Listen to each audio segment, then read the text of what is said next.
aboard! Outdoor service owners, rise and shine. It's time to start fueling your success, one adventure at a time. Welcome to Outdoorsy Entrepreneur, brought to you by Zevbit, where business owners learn and explore ways to take charge and level up. Today we're talking to Zevbot Software about their new exciting features they're introducing, like new invoicing and change orders. We are your hosts. I am Kevin, and this is Alex and Shiloh. Join us on this journey every Wednesday. Like, comment, subscribe on our YouTube channel, and listen to wherever you get your podcasts, and follow us on our social media platforms at Outdoorsy Boss. Hey guys, how's it going? Doing great. Hope you had a good 4th of July. Yeah, 4th of July was really nice, and had some family over, played some guitar, made some really good burgers and hot dogs and stuff like that. How's y'all's? Yeah, it was great. Let off some fireworks, and had a good time, but just hung out with family. Yeah, thanks for having us on here. We're very excited to go through. We're essentially going to be releasing some new features in the next week, and it includes invoicing and change order features, and can really just help automate kind of the process from going to like writing the estimate to actually collecting the deposit, sending out all the invoices, making sure you're getting paid, and then also like tracking and sending out change orders. Yeah, getting paid's pretty necessary. That's good. That's awesome, guys. So when's that's going to launch? Yeah, soon? End of next week it's launching. Yeah, one question I have for you is, when you were starting out, were you kind of like hesitant to write change orders, or did you ever like not, kind of be the nice guy in the scenario and just, be lenient? Yeah, definitely change orders was kind of a taboo when I was young and getting started, because you felt bad that the customer now has to pay more. But as we grew as a company, we started getting tired of eating all those costs, because it adds up, where you have to fork out an extra couple $100 or something that went over on the job budget. But yeah, we started implementing manual write-up sheets that was a change order where the customer had to sign it. It had the price that was going to be additional to the contract, and then off you go, where you get that money back at the end. So that's important. Right. Have you ever had someone not pay you for a change order? Not when it was written and given to them ahead of time. So before we scheduled the extra work, we made them sign the change order document. Right. But, back when it was verbal, yeah, we used to they would not pay it a lot. 9 times out of 10, if it was verbal, they would be like, nah, you did a lot of work here. Just here's the original money you said it was. Because they then had the legal precedent to take me to court. And if I took them to court, they could legally say, hey, no, this is our contract signed here. Yeah. We didn't agree to any additional. They messed up and had to do it anyway, yada, yada. Right. And that's exactly what we hear from all of our contractors and have experienced ourselves. So that's what we're hoping to solve with this, to be a quick, easy, seamless, clean, and a paper trail that protects the contractor. Nice. That's cool. Yeah, show us that feature. That'd be cool. Awesome. I'll go ahead and start sharing my screen here, and we can just go through a quick scenario here. First things first, this is just an example estimate that I wrote up. It has some demolition in here, pavers, sod install, just as a quick kind of example. And I just sent this to myself, and I want to show you guys what it looks like for when the customer receives it here. When they go in and sign the estimate, we actually have a new feature where it'll pop up with the deposit information. So that way the customer can just pay the deposit right then and there after they sign the estimate. So they can come through, read all the information about the estimate, see the payment terms, how much those are, terms and conditions, and then they'll just add their signature in here. And while it's confirming the signature, it'll just put together all the information as far as how much the deposit is and all the details. And it's going to show that here in a second as far as a pop-up. Here it is. It says, like, we look forward to working with you. We're so glad that you're ready to proceed with your project and can't wait to get started. And then you can customize the wording however you want. But essentially, it's going to show the customer the deposit information, how much is due, when it's due, and then all the information about how you accept payments, whether you take check and cash or credit cards, ACH. And the customer has some different options down here, where if they press pay with check or other, then you can just give them like an address to send the check to, or say, please contact us and we'll come pick up the payment. Or you can actually link your Stripe or QuickBooks account, and that way you can collect credit card and ACH bank transfers directly through that. So then the customer can just come here, Plus pay with credit card ACH. I don't have that invoice set up here, but I'll show you guys an example on this one really quick, what it looks like. Now I had a question. So let's say I want them to pay through my QuickBooks platform. What do they have to be created before no. It's they a get the QuickBooks link? sync. So okay. This will automatically add their information and all the details into QuickBooks. Yep. Sweet. So yeah, we That's have cool. a full QuickBooks sync, that way all the invoices. And then if I go back here into my main invoice dashboard as the contractor, I'll now see this new example customer, and I'll see, okay, total project, they haven't paid anything yet. I'll click into them and I can see everything that was created. So I'll see those 3 line items from the estimate here, and then I'll see all the invoices that are created automatically for each progress payment. And that's based off of my estimate. So that way I can just come in here and I can set invoice dates of when I'm going to send out the payment, as well as what my terms are going to be for when I want to have it due. And then I can just go plug in a couple of those whenever I know when I'm going to be starting the job and whatnot. If I getting a credit card or ACH payment through QuickBooks or Stripe, it's just going to show as paid, and it's going to be moved down into this section automatically. Or if you're going to record it manually, let's say you get a check and you just hit record payment here, you'll plug in the amount of the payment. So let's say this was the exact amount of the deposit here. I could choose if it was check, cash, whatever, enter any notes like a check number, and as well as a photo of the check, and then press save, and I can just allocate this. And that way that'll move it down into this paid section. So I can keep track of all the payments I'm receiving, where it was applied, which ones are paid, which ones are still due, that kind of stuff. Yeah, and so you want them to run payments through your software, Zevbit, first, and then it communicates everything. Correct. Yeah. So they can record payments through here, or if they get a credit card or ACH payment, that'll be automatic. But they'll do it here, and then that'll sync over into QuickBooks. Exactly. Nice. Yep. Okay. And then from there, they can it'll automatically mark as due, and you can also set it up to automatically send out the invoices to the customer based on the dates you set up, as well as like reminders. And if the invoice turns to overdue, they'll get another reminder, that kind of stuff. But basically, let's say I'm ready to start the project and I want to send out this invoice. I can just come over here, view and send the invoice, and this is what the invoice will look like. So it'll have a cover photo, logo, and then this is what the invoice will look like. So it'll have the description, the amount, all the details, if anything's been paid yet, and then you can set up all your invoice notes on whatever details you want on there.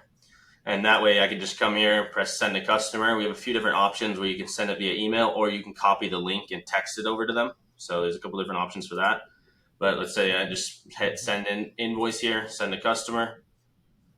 Then the customer will get this. This is an example of what it'll look like. They'll be able to come in here and view and pay the invoice. And then the customer can go and read everything. They can download the invoice if they need, see all the details. And if you have your credit card or ACH account set up, they'll have this pay invoice button where they can just go pay with their credit card or ACH fee. We also have a way to add on the 3% credit card processing fee. Some states allow that, some don't. But if that's something you want to do, there is an option for that. Or they can just build it into their pricing, Yep. Yeah.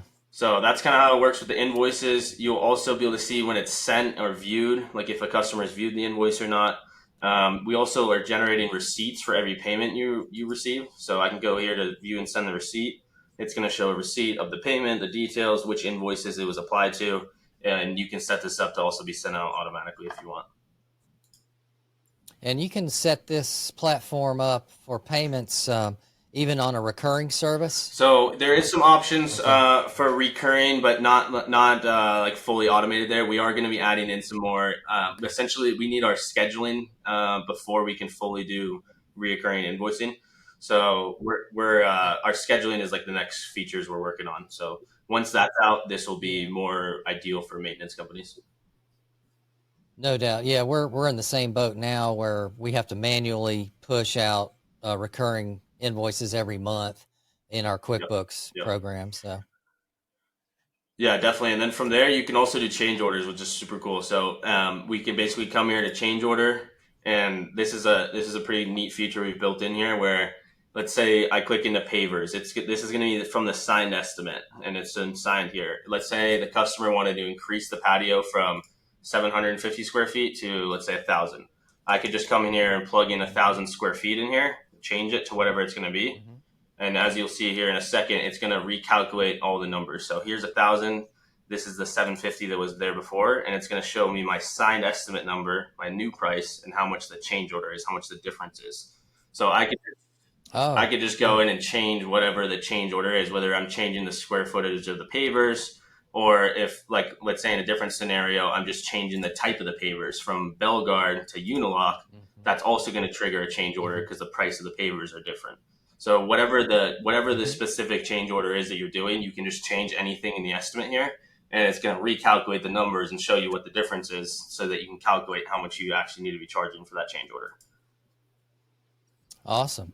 Yeah, from there, we can also see all of like our comparisons. Like initially I planned for 105 hours. Now I'm at 137, and we can see it down here too. Like the same numbers, as well as like for, let's say, the pavers, it was 750, now it's 1,000, and it was 770 a square foot, now it's 990. So you can see where all the different, like I expected the pavers to cost me 5,700, but now they're going to cost me 9,900.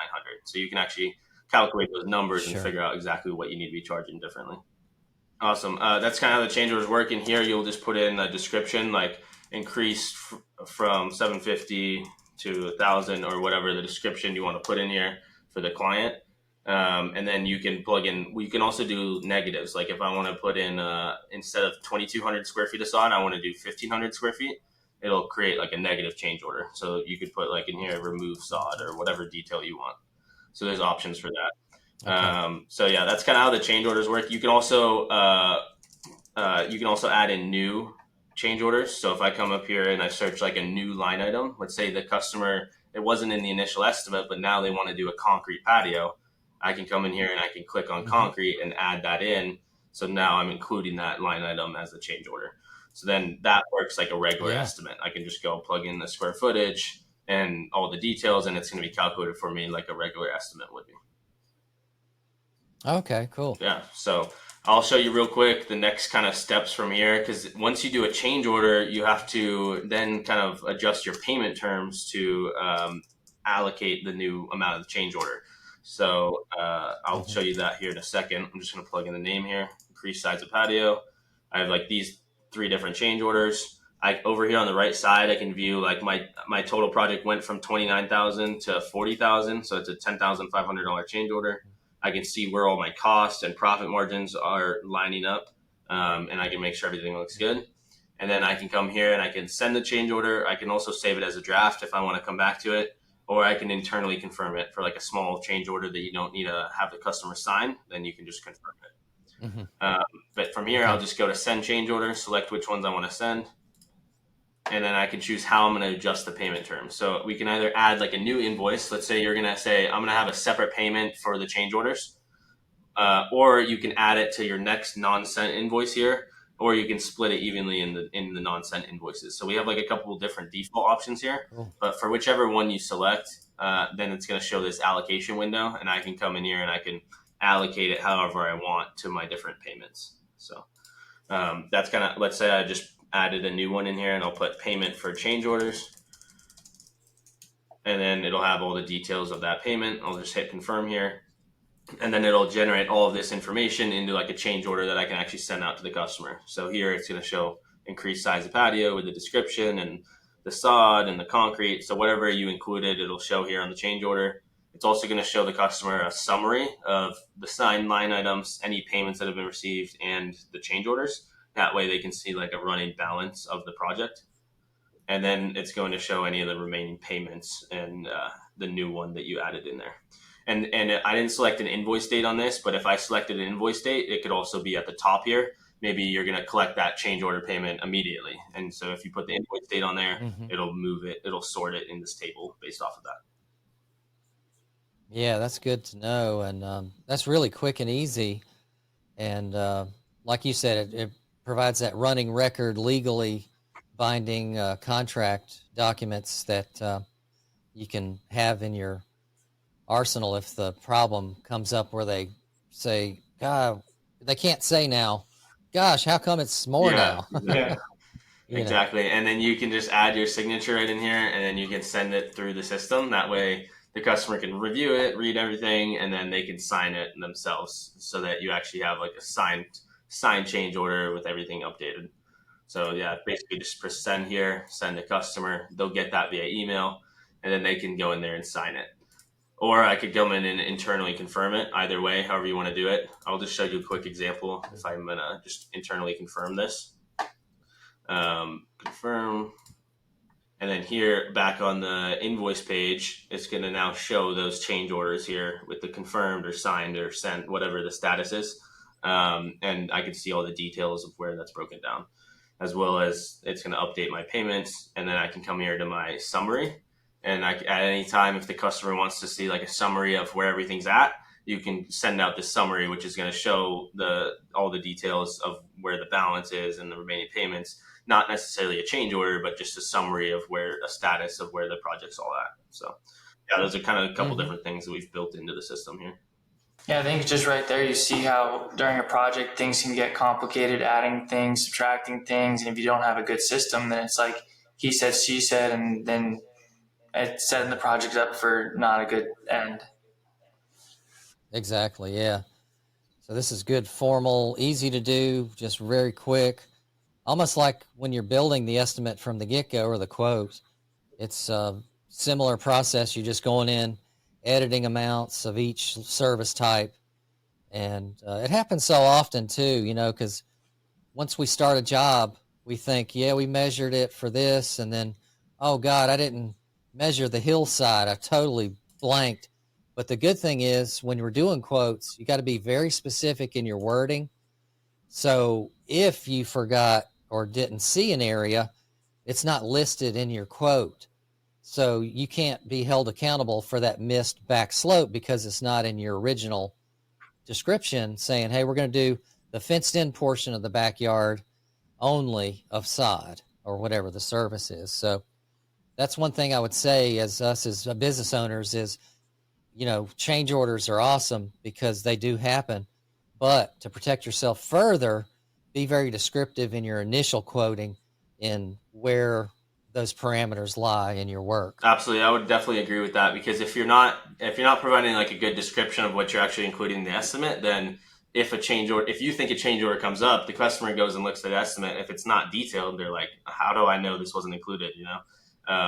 So it can get like kind of he said, she said, like Alex was saying, but very important to have like that descriptive laid out, exactly how many inches of base rock or what type of pavers or whatever is included in the job and what areas you're going to be working on, which areas are not, all that type of stuff. That way, if a change order comes up, you have that from the estimate to look back at. Awesome. But yeah.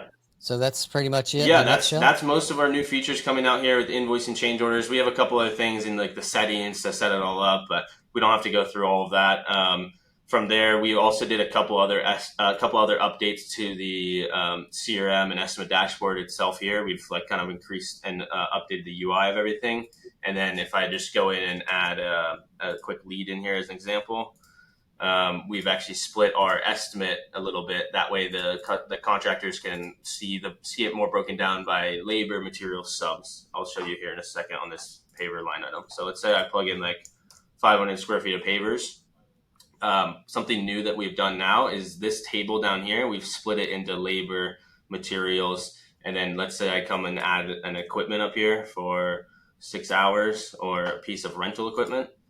Now that's going to be shown in its own section down here under equipment, as well as if I add like a subcontractor. Let's say I'm going to have a subcontractor hauling off the dirt on this job.